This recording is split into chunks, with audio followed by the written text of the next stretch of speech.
Yo les amis, et j'espère que vous êtes au taquet. Dans cette vidéo, on se retrouve pour la correction de la première série de physique. Je vais faire la correction des 3 premières séries de physique. Donc je vous rassure, il n'y aura pas d'intégrale, pas de dérivée, tout ça dans mes corrections, parce qu'il n'y a pas besoin de ça à l'examen.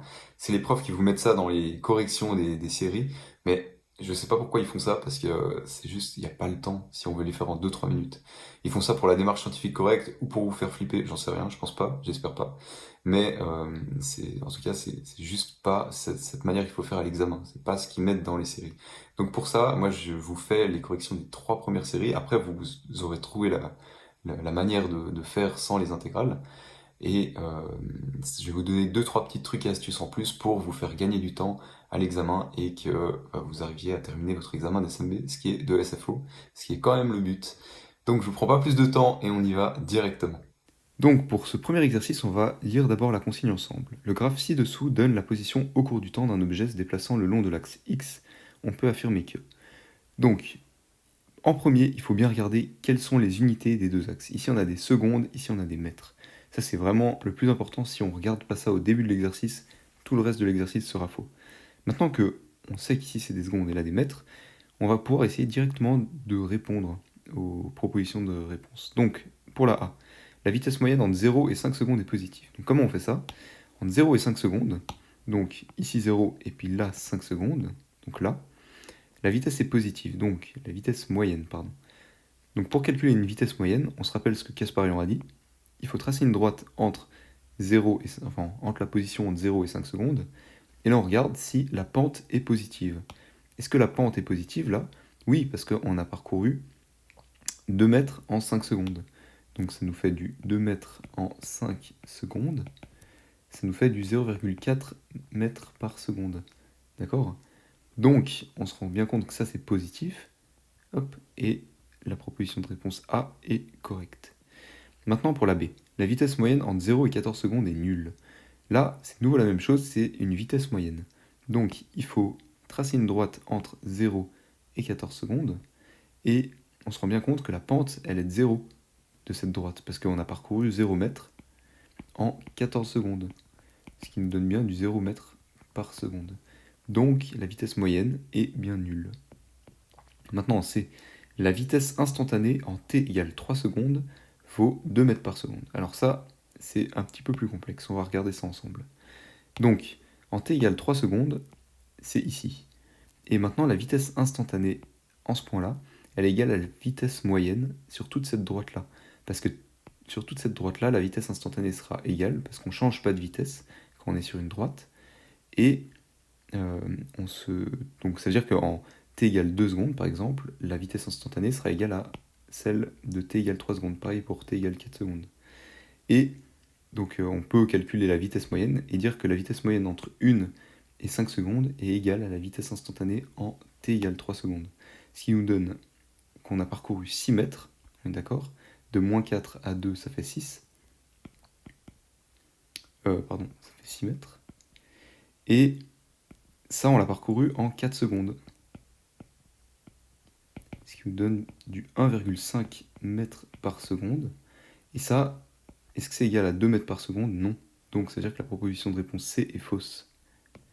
Maintenant, la D, la vitesse moyenne entre 8 et 10 secondes vaut moins 2 mètres par seconde. Donc, maintenant, on est de nouveau sur de la vitesse moyenne entre 8 et 10 secondes. Donc, on va regarder entre 8 et 10 secondes, la vitesse moyenne. Donc, on trace la droite. Okay. Et là, on se rend compte qu'on a fait 4 mètres, donc moins 4 mètres, parce qu'on va de plus en plus vers les négatifs, en 2 secondes. Donc, ça fait du moins 4 mètres par 2 secondes. Et ça nous donne du moins 2 mètres par seconde. Et c'est bien ce qu'on veut. Donc, c'est vrai. Alors maintenant, on s'attaque au deuxième exercice. Il s'agit d'une balle qui est lancée vers le haut avec un angle de 45 degrés, puis elle retombe sur le sol. Vx, c'est la composante horizontale de la vitesse, et Vy, c'est la composante verticale. On peut affirmer que Vx et Vy sont correctement décrits par le graphique A, le graphique B, le graphique C ou le graphique D. Alors c'est ce qu'on va regarder ensemble, justement. Donc, un petit rappel. Donc, la vitesse tout court, elle est décrite par un vecteur qui est toujours collinéaire à la trajectoire. C'est-à-dire qu'il va toujours il va être toujours tangent à la trajectoire. D'accord? Donc ça c'est les vecteurs de la vitesse tout court, mais chacun de ces vecteurs peuvent être décomposés en une composante Vx et une composante Vy. Vy0 c'est au temps 0, Vx0 c'est au temps 0. D'accord? Donc, on va regarder ces différents graphiques. On voit que sur les axes, c'est pas tous les mêmes axes. Des fois on parle de Vx et des fois on parle de Vy. Donc ça, il faut bien faire attention. Donc on va prendre le graphique A par exemple. Est-ce que la composante Vx de la vitesse croît et ensuite décroît? Alors, ce qu'on va regarder, donc, on voit que Vx ne change pas au cours du temps. Pourquoi il ne change pas au cours du temps? Parce qu'il n'y a pas d'accélération qui agit dans le sens horizontal. Il n'y a pas d'accélération dans ce sens-là. La seule accélération qu'il y a, c'est l'accélération de pesanteur qui est dirigée selon l'axe Y. D'accord? Donc, Vx0 n'est pas censé changer au cours du temps, sauf s'il y avait du frottement, mais là, on ne parle pas de frottement de l'air, donc il n'y a pas de décélération selon l'axe X. Donc Vx est constant au cours du temps, donc le graphique A est forcément faux. Voilà. Le graphique B, lui, est juste par contre. Pourquoi il est juste? Parce qu'on vient de le dire, Vx est constant au cours du temps, et il vaut Vx0. Donc la vitesse qu'on donne à la balle en x égale, au temps 0, vaut Vx0. Et cette vitesse est constante au cours du temps. Voilà, donc ça c'est juste. Et puis le graphique C, donc est-ce que la vitesse Vy va décroître pour finalement croître?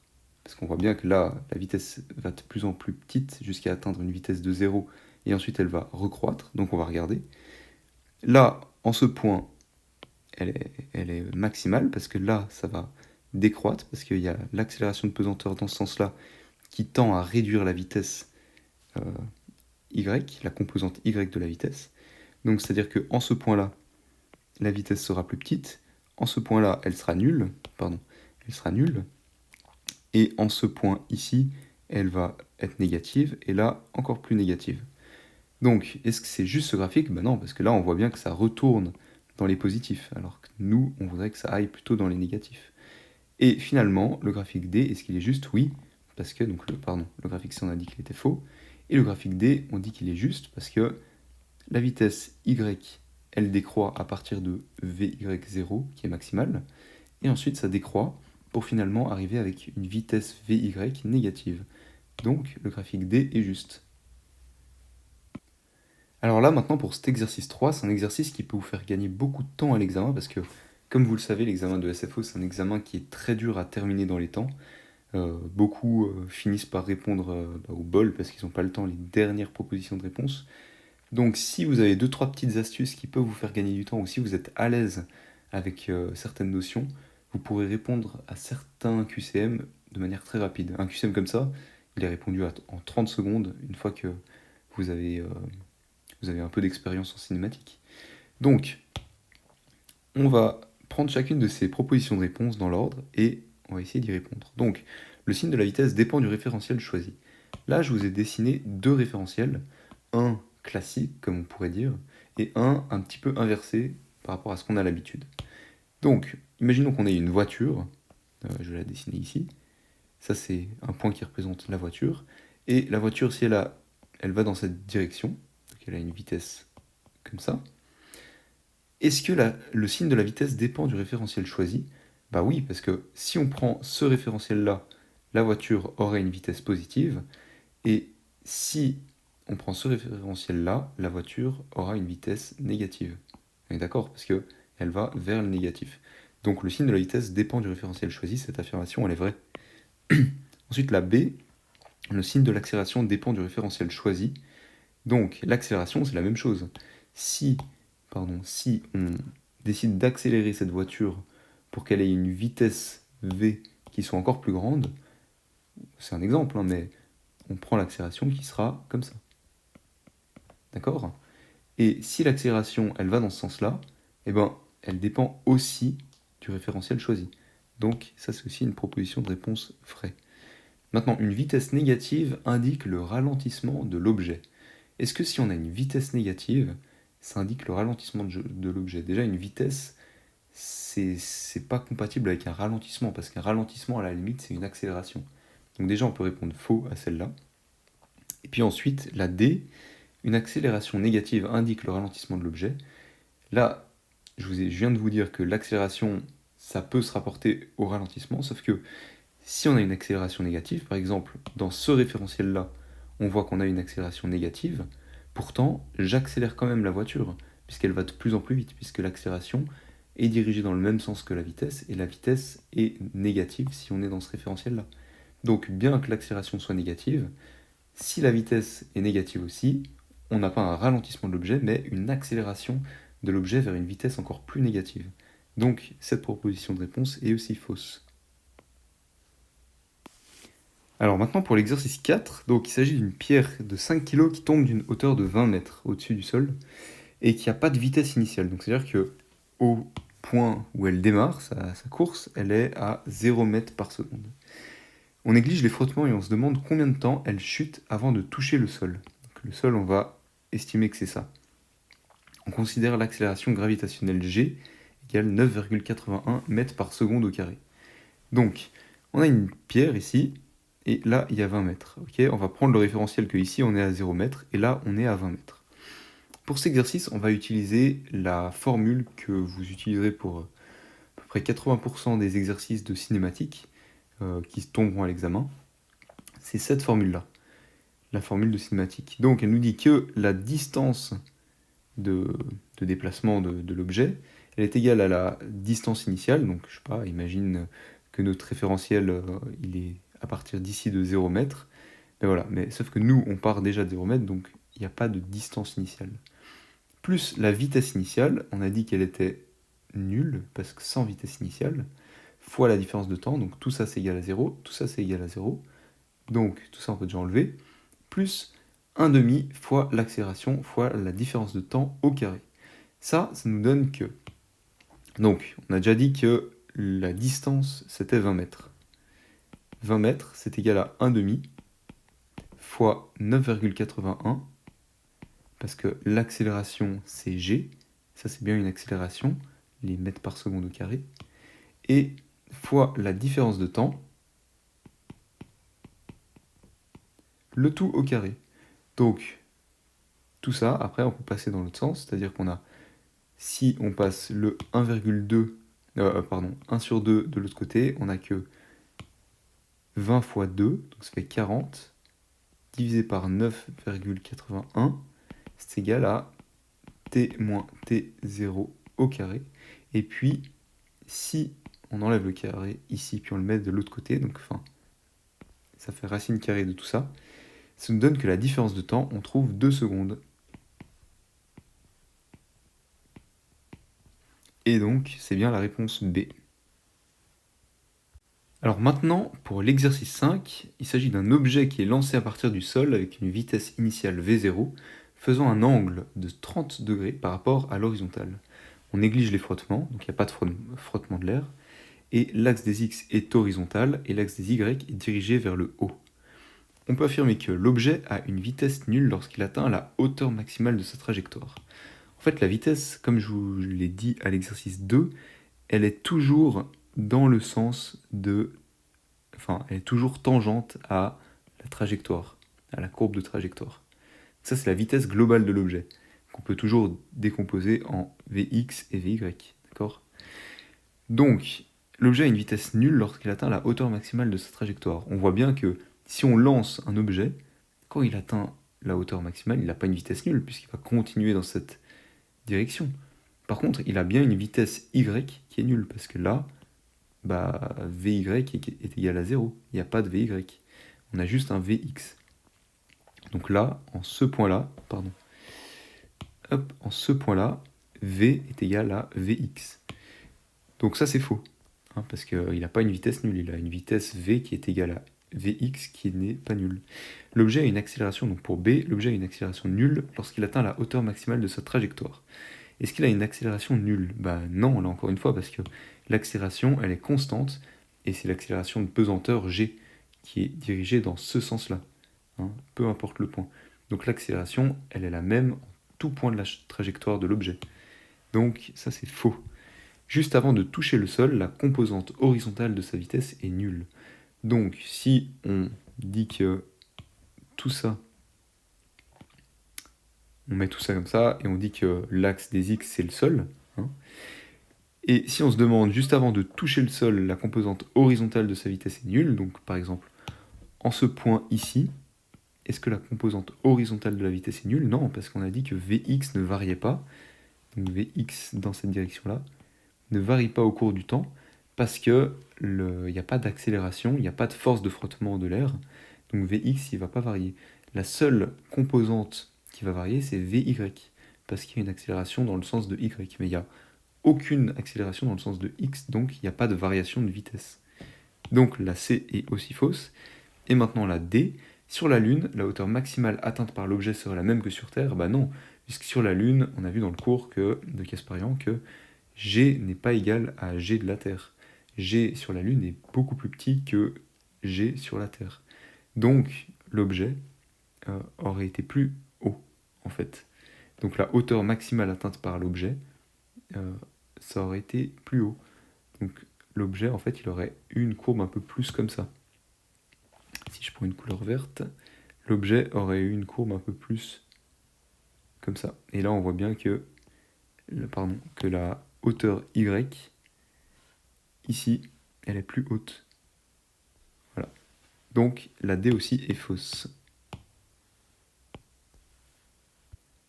Alors l'exercice 6, c'est typiquement un exercice qui peut vous prendre énormément de temps à l'examen si vous y répondez de la manière dont la faculté le corrige en fait. Parce que la faculté, elle corrige pour trouver l'angle, pour trouver ça, et ça prend énormément de temps. Et on va voir avec ce que je vais vous montrer qu'on peut répondre par élimination de manière très rapide, et cet exercice il peut être fait en moins de 2 minutes, ce qui va vous faire gagner beaucoup de temps sur le reste de l'examen, parce que si vous y répondez de manière formelle à cet exercice, vous pouvez y passer facilement 10 minutes à l'examen, et si vous passez 10 minutes à l'examen, bah, ça vous fait perdre en réalité 3 points, parce que c'est le temps de répondre à 3 autres questions. Donc voilà, donc je vais essayer de vous transmettre des petits tips, des petites astuces pour répondre très facilement à cet exercice. On va d'abord lire la consigne. Un oiseau vole à une altitude de 50 mètres au-dessus du sol et voit une souris juste en dessous de lui. Elle se déplace dans la même direction que lui à une vitesse de v souris 2 mètres par seconde, et l'oiseau plonge vers le sol avec un angle θ par rapport à l'horizontale et une vitesse constante de norme v. En 5 secondes, l'oiseau attrape sa proie. On peut affirmer que. Donc, on va essayer directement de faire un petit schéma.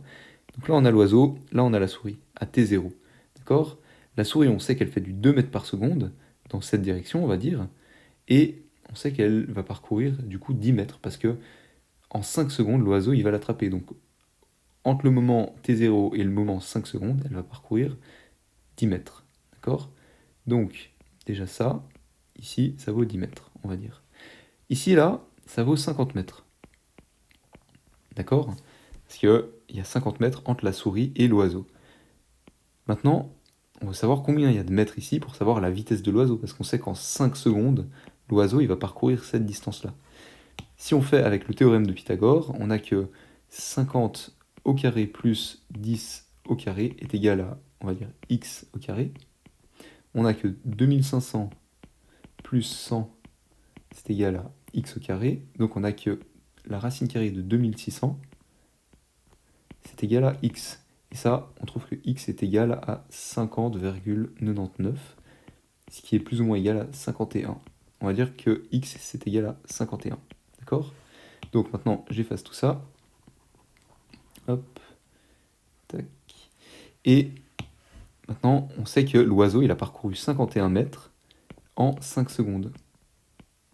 Ce qui nous donne du 10,2 mètres par seconde. Donc, on répond par élimination. Déjà, ces 3 propositions de réponse sont fausses. Maintenant, est-ce que l'angle θ, donc l'angle θ, on a dit que c'était avec l'horizontale, hein, comme dit dans la consigne. Est-ce que l'angle θ ici, il est égal à 11,3 ou 78,7? Comme c'est deux chiffres très différents, on peut juste répondre par un peu intuition. Donc on va redessiner le triangle selon une échelle plus ou moins correcte. On va dire que ça fait 10 mètres, c'est déjà un peu plus correct que mon schéma d'en haut. Ça fait 50 mètres, d'accord? Et puis, si on prend l'horizontale comme ça, on voit bien que cet angle ici, il peut en aucun cas faire 11,3 mètres, d'accord? Donc, forcément, c'est la réponse A. Et en répondant de cette manière-là, on gagne beaucoup de temps. Donc là, je vous ai fait l'explication et tout, mais si on le fait dans sa tête, juste en écrivant vite fait les calculs, je vous garantis qu'on peut faire cet exercice en 2-3 minutes à la fin de l'année, après s'être entraîné de multiples fois sur les séries d'exercices. Donc voilà. Alors, l'exercice 7, c'est un exercice qui est assez compliqué, qui prend beaucoup de temps. Donc si vous voyez un exercice comme ça à l'examen, essayez de passer à d'autres exercices parce qu'ils valent tous un point, chacun des exercices. Et se mettre 15 minutes sur un seul exercice et chercher la solution et tout, ça peut vous coûter beaucoup beaucoup de points à l'examen et c'est franchement pas ce qui est bien. Donc, on va essayer de le faire ensemble malgré le fait qu'ils prennent beaucoup de temps. Donc, à proximité d'une école, un automobiliste roule à 36 km/h. Donc ça, dès que vous voyez des km/h, le premier réflexe c'est de mettre en mètres par seconde. Pour passer de km/h à mètres par seconde, il faut diviser par 3,6. Pourquoi? Parce que si vous en rappelez plus, à l'examen, vous pouvez mettre que 1000 km, enfin pardon, que 1 km en 1 heure, c'est égal à 1000 mètres en 3600 secondes. Donc si on veut passer de km/h à mètres par seconde, vous voyez bien qu'il faut diviser par 3,6, parce que 1000 divisé par 3600, ça fait 3,6.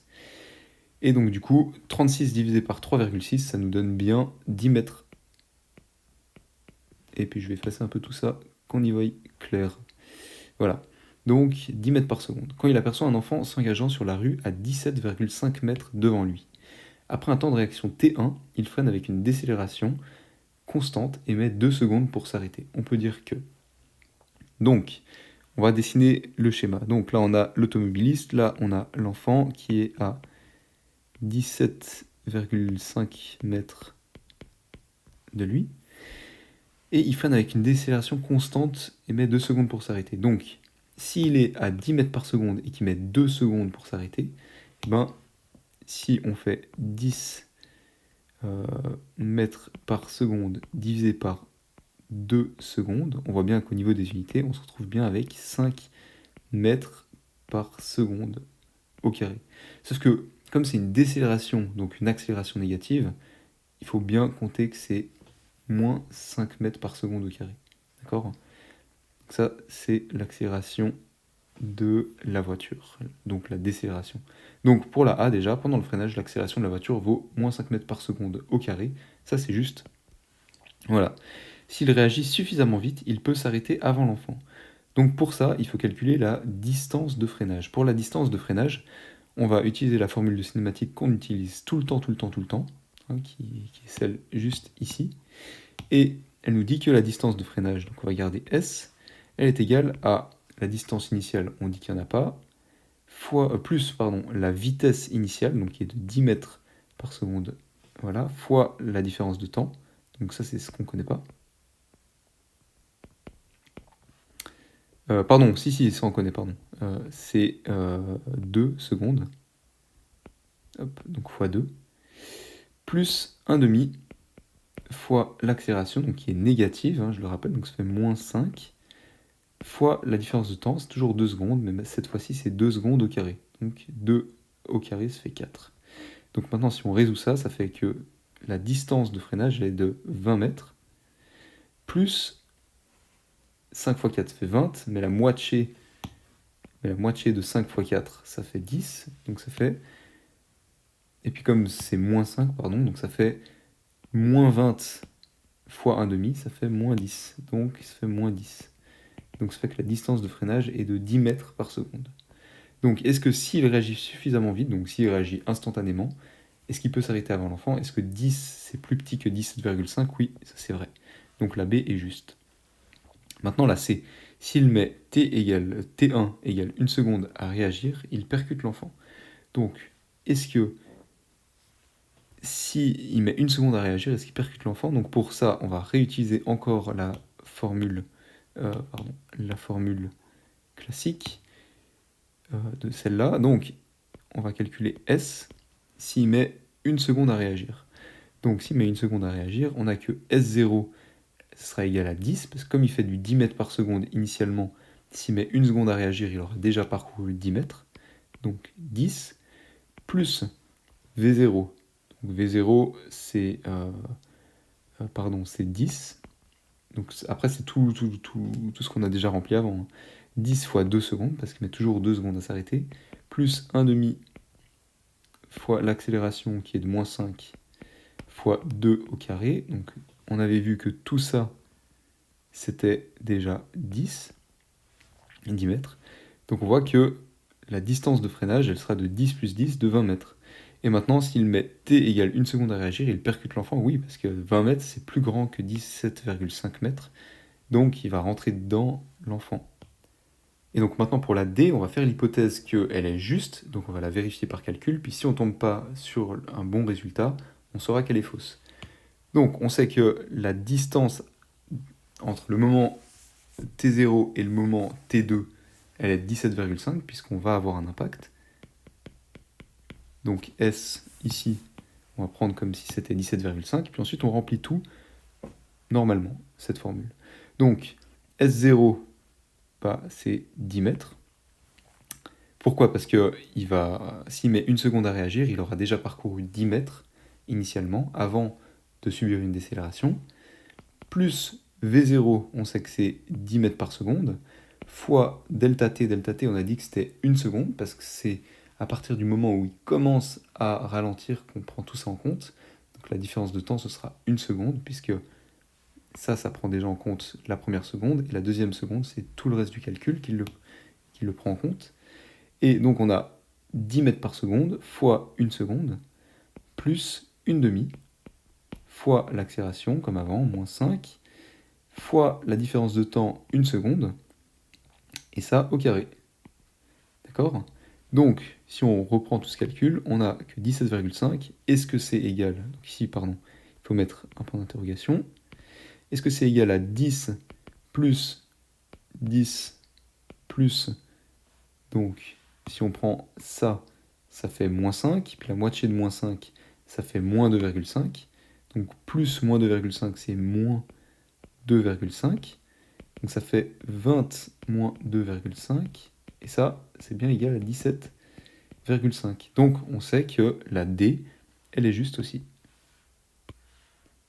Alors maintenant pour l'exercice 8, c'est heureusement un exercice qui peut se faire rapidement une fois que vous avez bien capté tous les différents petits concepts. On va le lire ensemble et on va essayer d'y répondre directement.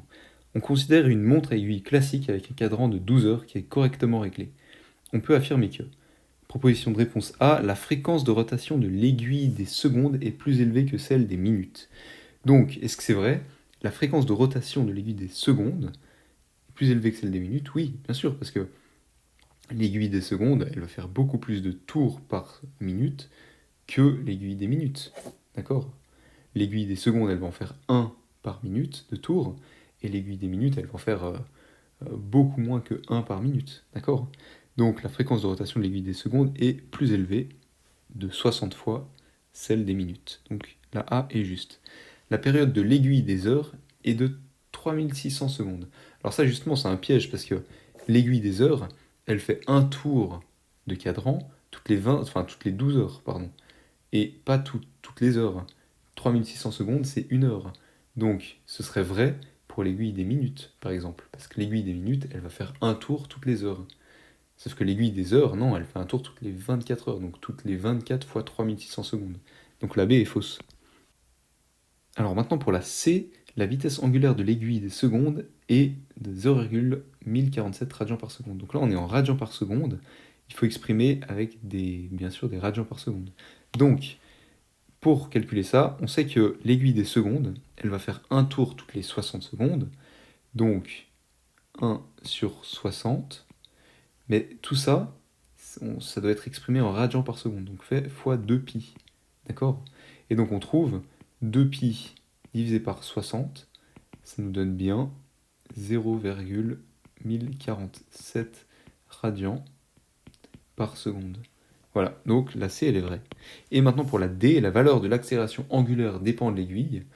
Alors ça c'est justement sujet à grosse ambiguïté, parce que ça dépend, l'aiguille des secondes, des fois c'est le tic de l'horloge, elle fait tic, tic, tic.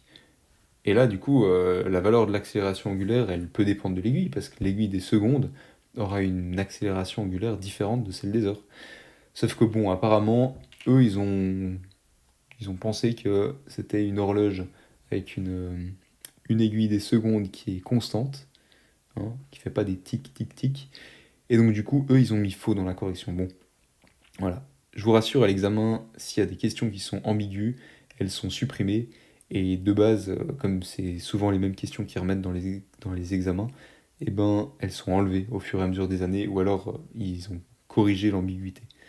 Donc vous ne devriez pas retrouver de proposition de réponse un peu fourbe comme ça. Voilà. Maintenant pour l'exercice 9, donc on considère trois référentiels S1, S2 et S3 pouvant se déplacer dans une dimension, un seul axe. Donc on va dire qu'ils se déplacent comme ça. Voilà. Donc S1 est fixe, S2 il se déplace à une vitesse V dans cette direction-là, et S3 il se déplace à une vitesse 2V dans cet axe-là. D'accord ? Par rapport à S1, un objet est immobile dans le référentiel S2, donc on va dire qu'il y a un objet qui se déplace avec S2 avec une vitesse V, on est d'accord ? Et donc il est immobile par rapport à S2 puisqu'il se déplace à la même vitesse que S2. Donc imaginons, ça c'est une voiture avec quelqu'un dans la voiture qui tient une pomme. Et ben la pomme par rapport à la voiture, elle va pas bouger, d'accord ? Par contre, par rapport à un observateur qui observe la voiture et la pomme de manière fixe, donc qui est à l'arrêt, eh ben, il va voir la pomme se déplacer avec une vitesse V. Et puis par contre, S3, si S3 c'est une voiture qui va 2 fois plus vite que S2, ben, elle va aller beaucoup plus vite comme ça, donc elle va voir la pomme s'éloigner d'elle dans cette direction-là. On est d'accord, hein, si on se place par rapport à S3. Donc, un objet est immobile dans le référentiel S2. Quelles seront les vitesses observées dans les référentiels S1 et S3 ? C'est une question qui est très vite répondue à l'examen.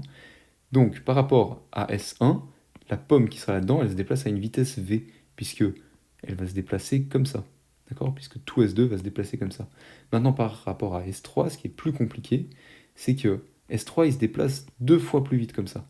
Donc, par rapport à S3, S2, il se déplace moins vite que S3, et du coup, c'est comme s'il reculait par rapport à S3. D'accord ? Parce que si on se place dans S3, bah, comme S2 va moins vite, c'est comme s'il s'éloignait de plus en plus de S3 dans cette direction. Donc, du coup, la pomme, elle aura une vitesse dans cette direction, qui sera donc de moins V, puisqu'il y a une différence de V entre la vitesse de S3 et la vitesse de S2. Donc, par rapport à S3, ce sera une vitesse de moins V, et par rapport à S1, ce sera une vitesse de plus V, la pomme qui est dans S2. Donc, c'est la proposition A qu'il faut choisir. Donc maintenant pour l'exercice 10, on lance un objet parfaitement verticalement avec une vitesse initiale V. En négligeant les frottements de l'air, quelles affirmations suivantes sont correctes ? Donc on va prendre typiquement un exemple pour la A. Si on double la vitesse initiale, l'objet mettra 2 fois plus de temps pour atteindre sa hauteur maximale. Donc, on dit qu'on a un objet comme ça, qu'on va lancer en l'air, et que, par exemple, on va le lancer avec une vitesse de 4 mètres par seconde. D'accord ? Et on dit que l'accélération gravitationnelle, elle est de 2 mètres par seconde au carré, du coup dans ce sens-là. On est d'accord ? Donc, dans ces conditions-là, l'objet, il va mettre 2 secondes avant d'atteindre sa hauteur maximale. Pourquoi ? Parce que chaque seconde, il va perdre 2 mètres par seconde. Donc on va mettre dans le bon référentiel, il va perdre 2 mètres par seconde. Donc c'est-à-dire que la première seconde, il va faire 2 mètres par seconde, et la deuxième seconde, il sera déjà tout en haut, et il fera du 0 mètre par seconde. Et après, il va commencer à redescendre. Maintenant, si on lui donne, donc il mettra 2 secondes. Maintenant, si on lui donne 8 mètres par seconde de vitesse initiale, 8 mètres par seconde de vitesse initiale, on va voir qu'il va mettre 4 secondes avant d'arriver en haut. Donc si on double sa vitesse initiale, l'objet il mettra 2 fois plus de temps pour atteindre sa hauteur maximale. Puisque chaque seconde, comme il perd 2 mètres par seconde, il faudra 4 secondes pour qu'il arrive à une vitesse nulle. Donc qu'il soit tout en haut de sa trajectoire. Donc la A, elle est vraie. Maintenant la B. Lorsque l'objet atteint sa hauteur maximale, il subit une accélération nulle. Non, parce que l'accélération, comme on l'a vu dans les exercices au-dessus, elle est constante. Elle est tout au long de la trajectoire, elle est toujours de moins 2 mètres par seconde dans cet exemple. Moins 2 mètres par seconde au carré dans cet exemple. Donc du coup, même s'il a une vitesse nulle en haut, il subit une accélération toujours de moins 2 mètres par seconde au carré, et c'est cette accélération qui va, à partir du moment où il fait 0 mètres par seconde, l'objet, il va aller vers une vitesse négative. Donc la B, elle est fausse, puisque l'accélération, elle sera négative dans cet exemple-là. Maintenant, pour la C, le temps que met l'objet pour atteindre sa hauteur maximale est le même que le temps qu'il mettra à retomber au sol. C'est quelque chose qui est assez intuitif après avoir fait plein de séries de physique, et puis même qui est sûrement déjà intuitif chez vous, mais le temps que l'objet met à monter, c'est le même qu'il mettra à retomber et arriver au même endroit. Donc la C est juste, ouais. Si vous voulez vous en convaincre de manière formelle et scientifique, vous pouvez prendre la formule du mouvement uniformément accéléré et calculer le temps avec une accélération euh, d'un exemple, voilà, et une vitesse initiale d'un exemple. Vous pouvez calculer le temps qu'il mettra à monter et arriver à 0 mètres par seconde, et le temps qu'il mettra à retourner à ce point-là. Euh, voilà, et vous verrez que ces deux temps sont égaux. Donc la C, elle est juste. Et puis pour la D, plus l'objet est lourd, moins il montera haut. Eh ben non, parce qu'on se rend compte que dans ce calcul-là, enfin dans l'exemple que je vous ai illustré juste avant, le poids de l'objet, il rentre pas en compte. C'est uniquement la vitesse initiale et l'accélération qu'il subit. Voilà, j'espère que cette vidéo vous aura plu, j'espère aussi que tout le contenu qu'on vous fournit gratuitement vous aide, que ce soit Insta, que ce soit Quizlet, vous êtes plus de 160 dessus, ça fait trop chaud au cœur que ça serve à ce point, que ce soit la chaîne YouTube pour vous aider à vous lancer en physique, et que ça soit aussi le site avec les 140 QCM sur les 2 premières semaines qui sont relus. Donc je vous rappelle juste le fonctionnement. Les QCM sont relus à partir du surlendemain du cours, enfin ils sont relus le lendemain du cours et corrigés le surlendemain du cours. Et ils sont adaptés à partir du surlendemain du cours sur les nouvelles choses que vous avez vues cette année, et les choses que vous n'avez pas vues parce qu'ils l'ont enlevé du programme, c'est aussi enlever des questions. Donc on adapte vraiment nos QCM à votre année. Donc c'est le seul moyen de faire ça, c'est que à partir du surlendemain du cours, vous avez accès à des questions fiables et de très bonne qualité sur votre année précisément. Voilà, profitez vraiment des 2 premières semaines de cours, c'est juste une super aide qu'on vous offre, les 140 questions. Même si vous prenez pas l'abonnement, profitez de cette offre. Et voilà, je vous fais des gros bisous et on se voit la semaine prochaine pour la série 2. Allez, ciao!